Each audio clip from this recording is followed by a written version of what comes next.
আসসালামু আলাইকুম। আশা করি তোমরা সবাই ভালো আছো। তো আজকের টপিক হচ্ছে দশমিক থেকে বাইনারি সংখ্যার রূপান্তর। তো আমরা দেখি দশমিক থেকে বাইনারি সংখ্যার রূপান্তর করার ক্ষেত্রে কি কি আমাদের রুলস প্রয়োগ করতে হয় সেগুলো নিয়ে আলোচনা করি। তো প্রথমে বলবো দশমিক থেকে বাইনারি সংখ্যা রূপান্তর করার সময় যে পূর্ণাংশ অংশটি থাকবে, যে অংশটি পূর্ণাংশ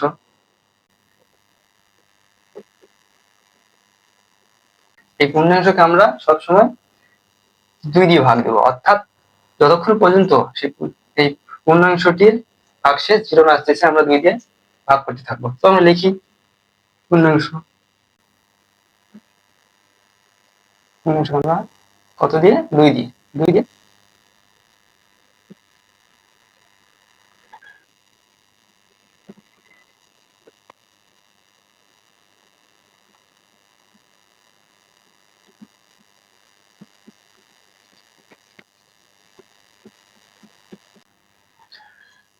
পূর্ণাংশকে আমরা 2 দিয়ে ভাগ করতে থাকবো যতক্ষণ পর্যন্ত এর ভাগশেষ 0 না আসতেছে, অর্থাৎ ভাগশেষ 0 না আসা পর্যন্ত আমরা এই পূর্ণাংশটিকে 2 দিয়ে ভাগ করতে থাকবো। এবং ভগ্নাংশের ক্ষেত্রে আমরা দেখি, তো তোমরা মনে রাখবা ভগ্নাংশকে আমরা সবসময় 2 দিয়ে গুণ করবো, এবং গুণ ততক্ষণ পর্যন্ত করবো যে যতক্ষণ পর্যন্ত এই পূর্ণাংশের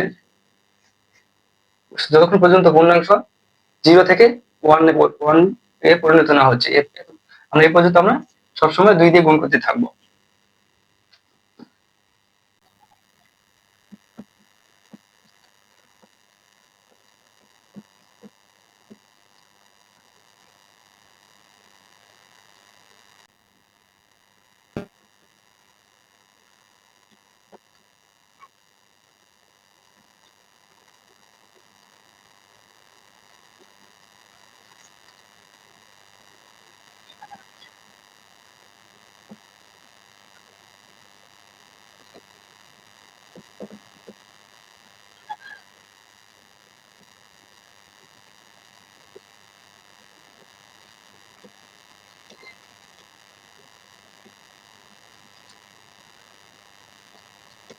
তো তো ভাইরা তো ভাইয়া আমরা এখন দেখি এই ভগ্নাংশকে আমরা 2 দিয়ে গুণ করতে থাকবো, এবং যে ভগ্নাংশ যে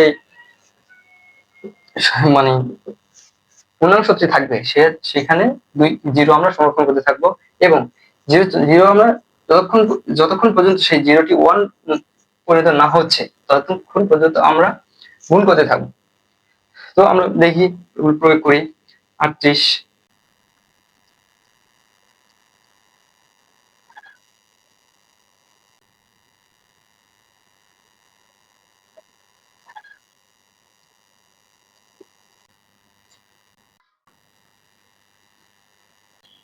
তো এরকম দেখলাম।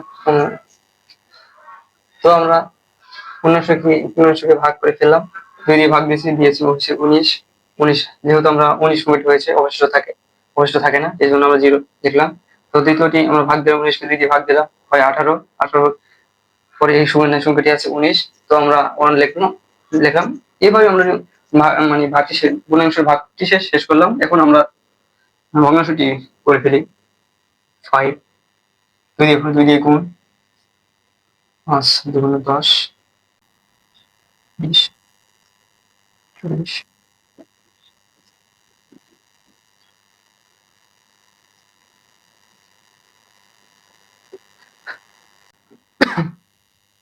তো আমরা বলছি যে যতক্ষণ পর্যন্ত আমরা 2 দিয়ে গুণ করতে থাকবো, 0 সংখ্যাটি সংরক্ষণ থাকবো, এই সংখ্যাটি আমরা সংরক্ষণ করতে থাকবো, এবং 0 সংখ্যাটি যতক্ষণ না 1 পরিণত হচ্ছে, এই 1 এ পরিণত হচ্ছে ততক্ষণ পর্যন্ত আমরা গুণ করতে থাকবো। তো 1 এ পরিণত হয়েছে, আমাদের গুণ করা শেষ।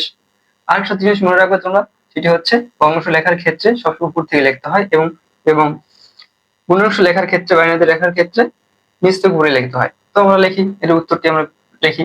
উত্তর কি হয়েছে?